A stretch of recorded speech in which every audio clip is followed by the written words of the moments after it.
देखते हुए भी नहीं देख पा रहे। जैसे सामने हम पहले शरीर देखते हैं, फिर गुण दोष देखते हैं, बहुत बुद्धि काम करी तो ये जान पाते हैं कि भगवान का अंश इसमें विराजमान है, लेकिन वो अंश क्या स्वरूप है ये हम इन नेत्रों से नहीं देख सकते। जो भगवान का अंश है उसे हम नेत्रों में से नहीं देख सकते, फिर इन नेत्रों से हम अंशी को कैसे देख सकते हैं? इतनी सामर्थ्य हमारे नेत्रों में नहीं।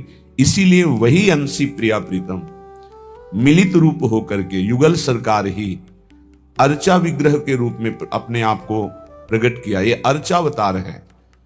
इन्हीं के दर्शन से, इन्हीं के सेवन से, इन्हीं के सुमिरन से हमारे मानस नेत्र खुलते हैं। मानस नेत्रों में त्रिगुण माया का प्रभाव नहीं होता। वो त्रिगुणातीत नेत्र हैं, जिसे भाव नेत्र कहते हैं, जिसे हरिवंश नेत्र कहते हैं। उन नेत्रों से यही विराजमान प्रिया प्रीतम का साक्षात्कार होता है, यही विराजमान है। इसलिए हमारा मन यदि श्यामाजू के चरणों का आश्रय लेकर राधा नाम का रटन करे तो इस श्री वृंदावन के प्रताप से ज्यादा समय नहीं लगता यहां मानस नेत्रों को खुलने में, क्योंकि सिद्ध भूमि है। पर अपने को इसलिए ये लाभ ज्यादा सहजता से नहीं मिल पा रहा क्योंकि अपने से अपराध बन जाते हैं। पुरुष जो रसिक महापुरुष हुए सबसे ज्यादा सावधान रहते थे कि धाम में कहीं किसी का कोई अपराध न बन जाए। बहुत बार आप वृंदावन महिमामृत में सुने हैं कि और कोई अपराध हो तो वृंदावन ध्यान ही नहीं देता, अपने प्रभाव से कल्याण करता है।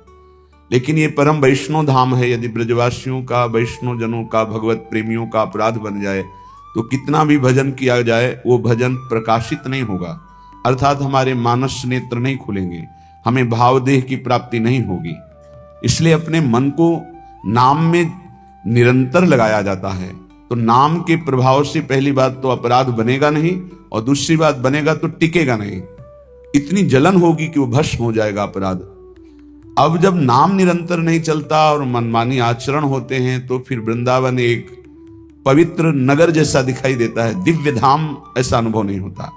इसलिए करो मन श्यामाजू सोनेहा, रहो तुम बैठ निज गेहा, पर करो तुम श्यामाजू से नेहा। चाहे जितनी दूर हो,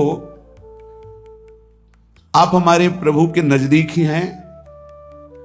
आप अपने घर में बैठ करके राधा राधा कहेंगे, श्यामाजू की शरण में रहेंगे, तो आपको बिल्कुल वृंदावन आपके नेत्रों में झलकेगा, आपके हृदय में प्रकाशित हो जाएगा। वृंदावन जड़ देश नहीं है, ये चैतन्य चिदानंद स्वरूप है। चिदानंद ये सर्वत्र प्रकाशित होने की सामर्थ्य रखता है। आप हजारों किलोमीटर दूर से वृंदावन का आश्रय लेकर राधा नाम रटे, प्रियाजू के चरणों की शरण में हो जाएं, तो आपको अनुभव हो जाएगा कि क्या राधा नाम की महिमा है और क्या प्रियाजू के गोरे चरणारविंद के आश्रय का प्रभाव है। बड़े भाग्यशाली उपासक हैं जिनके चित्त का समाधान हो चुका है। चित्त का समाधान, आराध्य देव का निश्चय, मार्ग का ज्ञान और लक्ष्य पर पूर्ण विश्वास। भटकने की जगह नहीं रह गई। यात्रा यहां तो सही पूछो तो है ही नहीं, क्योंकि हमारे इतने करुणा वरुणालय आराध्य देव हैं कि चलने ही नहीं देते, वो स्वयं आके मिल जाते हैं। बस आप मिलने की प्रबल इच्छा करो। यहां का चलना ही यही है कि आपके हृदय में व्याकुलता पैदा हो जाए आराध्य देव के मिलने की। वो होती है रसिकों के संग से और खूब नाम जपने से। हमारी बात पर विश्वास करो, यदि नाम जप नहीं है तो हम बहुत ये सब देखे हुए हैं, शास्त्रों का ज्ञान। आप आश्चर्य मानेंगे, जिन महापुरुष की बात कर रहे हैं वो कह रहे हैं मैंने वेद संपूर्ण पढ़ा है, गीता जी की व्याख्या कर सकता हूं, साफ शास्त्रों का ज्ञान है। कोई भी शास्त्र आप बोलिए हमें पता है, पर मेरी स्थिति नहीं। इसलिए मैं आपसे कह रहा हूं कि अब आप ही एक ये बात, सब शास्त्रों का ज्ञान है, सब संतों से मिले हैं। अंदर की बात,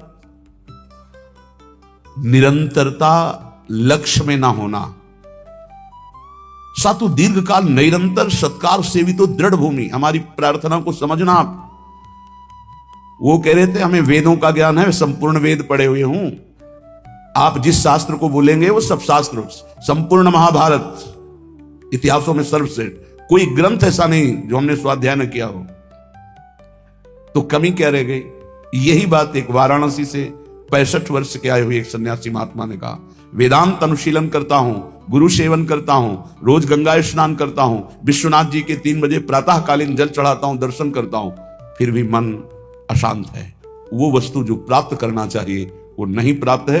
सत्संग सुना आपका तो खिंचा केवल इसी बात के लिए चलाया हूं काशी से कि अब मेरे में त्रुटि क्या है। कई महान उत्तम साधना, उत्तम जिज्ञासु, ये कोई साधारण नहीं है, पर आपको सच्ची कहते हैं, गुरु कृपा से जो एक बात बचपन में मिली थी, वो बात, बच्चा भजन करने निकले हो, निरंतर प्रतिश्वास भजन करो। वो बचपन से बात बैठाल दी गुरुदेव भगवान ने, गुरु कृपा ने बैठाल दी। अगर आपका भजन निरंतर सच्चिंतन नहीं हो रहा, चाहे आप जिस मार्ग के हो, हर मार्ग का पहला कर्तव्य है संसार का विस्मरण। किसी भी संप्रदाय के हो, किसी भी मार्ग के हो, किसी भी पंथ के अनुयायी हो, अगर सच्चे मार्ग के पथिक हो, हम पाखंड की बात नहीं करते, तो सबसे पहला लक्षण है संसार का चिंतन रोकना और सत चिंतन करना। उस सत में आप वाहेगुरु बोलो, ओंकार बोलो, राम बोलो, हरि बोलो, कृष्ण बोलो, राधा बोलो, जो मन भावे, पर पहले असत चिंतन का त्याग करो, सत चिंतन की वृत्ति लाओ। और सत चिंतन की वृत्ति कैसी? देवर्षि नारद जी कहते हैं, अव्यावृत भजनात्, अखंड स्मृति। इसकी कमी होने के कारण बाहरी सब बढ़िया साधन होने पर भी मन को परमानंद का द्वार खोलना नहीं आया। वो यही है, अंदर है। कल चर्चा की थी कि जैसे एक मकान, उसके अंदर कमरा, कमरे के अंदर भुइंधरा, वहां बैठा हुआ है चिदानंद स्वरूप, वहां प्रवेश करना है। वो दरवाजा गुरु कृपा से प्राप्त मंत्र और नाम के निरंतर चिंतन से प्राप्त हुए ज्ञान से खुलता है। और वो तिजोरी खुली तो माला माल हो जाओगे, और वो बंद रही तो हम आपको कह रहे हैं कि इतना इतना सब कुछ है, लाखों लोग उनकी दंडवत करते हैं, वो दंडवत करने योग्य हैं, पर मन की जो स्थिति चाहिए वो नहीं है। क्यों नहीं? क्योंकि जो मन की स्थिति पहुंचाता है वो नहीं है। वो क्या है? अव्यावृत भजनात्।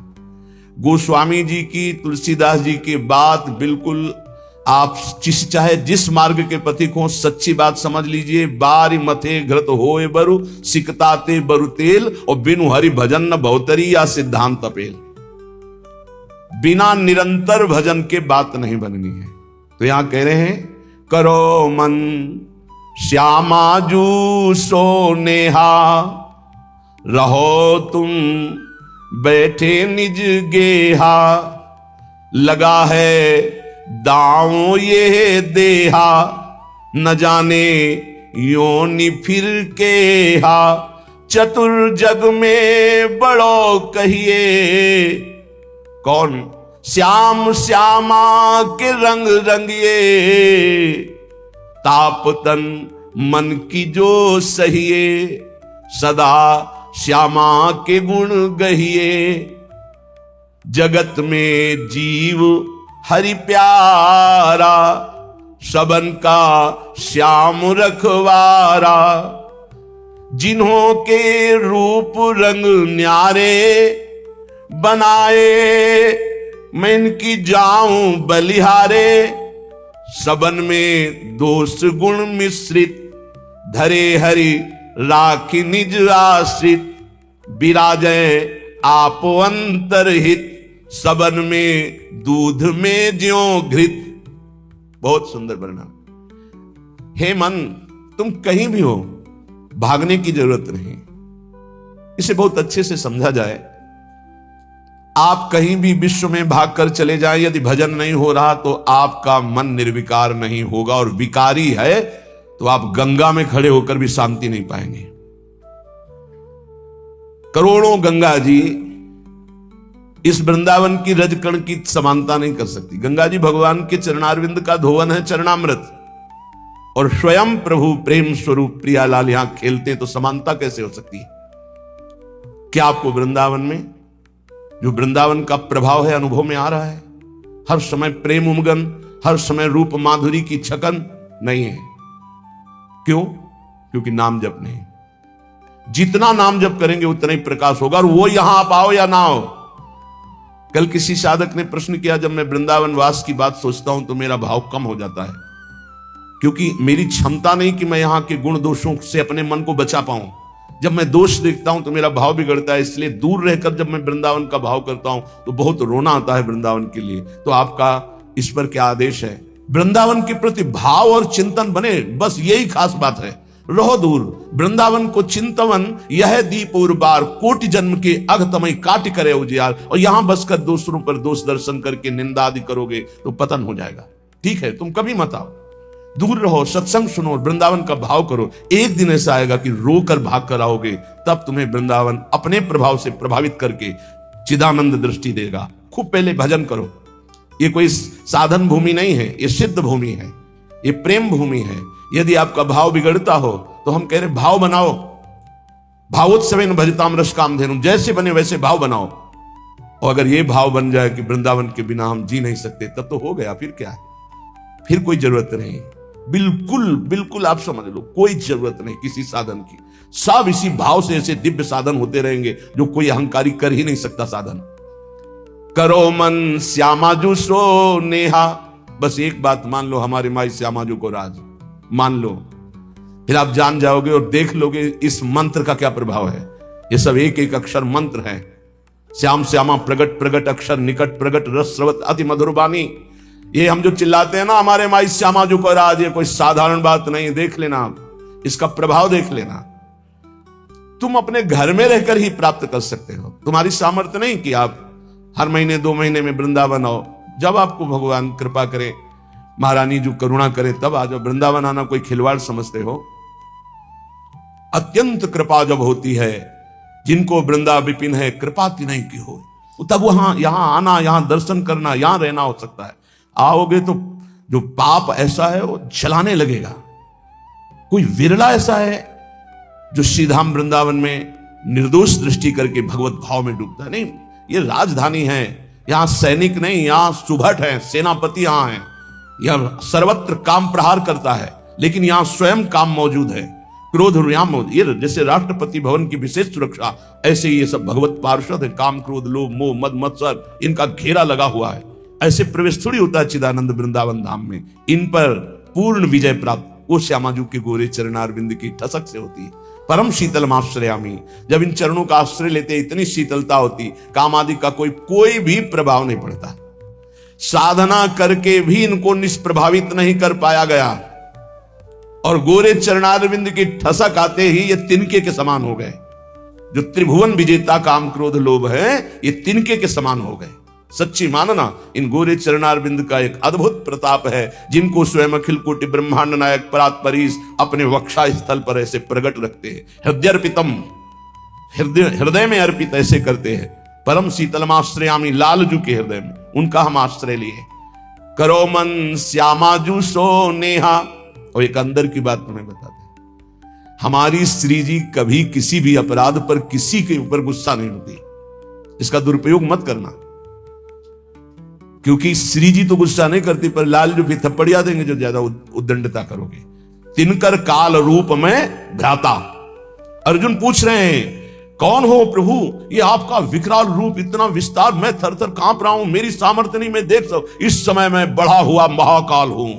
भगवान बोल रहे, ये हैं इनके दूल्हा, श्यामाजू के दूल्हा हैं, और कोई दूसरे नहीं हैं। दूसरों ने कोई यही है, इनके सिवा कोई है नहीं। बड़ा हिरण्यकश्यप उछल कूद मचा रहा था, कहां तेरा भगवान, कहां भगवान, और भुजा ठोकना। जिस समय खंभा फाड़ के निकले, दहाड़ मारी तो ना तेज देख पाया, ना आवाज सह पाया, मूर्छित होकर गिर गया। तलवार कहीं ढाल कहीं बेहोश पड़ा है हिरण्यकश्यप, स्वयं भगवत पार्षद और दिव्य सामर्थ्य से युक्त महातपस्वी। भगवान ने कहा, उठ, थोड़ी देर तो खेल ले, मेरा पार्षद है, थोड़ी देर खेल ले। खिलाते, फाड़ के फेंक दिया नाखून से। ये दूल्हा ही है इनके, और कोई नहीं है। वही अपने अंश से सब प्रकाशित होते। श्यामाजू को गुस्सा नहीं आता, पक्की बात है, पर उद्दंडता मनमानी करोगे तो न्यायाधीश तो लालजू हैं, बात ध्यान रखना। और लालजू जिनके दरबार में न्याय प्राप्त करते हैं, वो हमारी सी लाडली जू है। वहां का न्याय श्री जी की मुस्कान से होता है, और न्याय की बात सुनाने के लिए सखियां हैं। न्याय पर्यो ललिताजू के आगे वहां निर्णय होता है। इसीलिए प्यारी जो कभी कभी हम लोगों के पक्ष के लिए थोड़ा सा भ्रकुटी लाल जो से टेढ़ी रखती है, तो वो हा खात वो हम लोगों के लिए, क्योंकि कैसे हम अधमों का निस्तार होगा तो उन्हीं की लेखनी से। तो अनुल्लेख्यानंता न पितदपराधान मधुपति, लिखेंगे ही नहीं, क्यों? जहां भ्रकुटी हुई पास रजिस्टर बहुत गंदा है, कैसे वो पापी क्यों न हो, हरिवंश नाम जो ले तो अलग लड़ेती रीझ के महल खवासित पास। सच्ची मानिए बड़े भाग्य होंगे जो गोरे चरणारविंद की ठसक में आ जाए।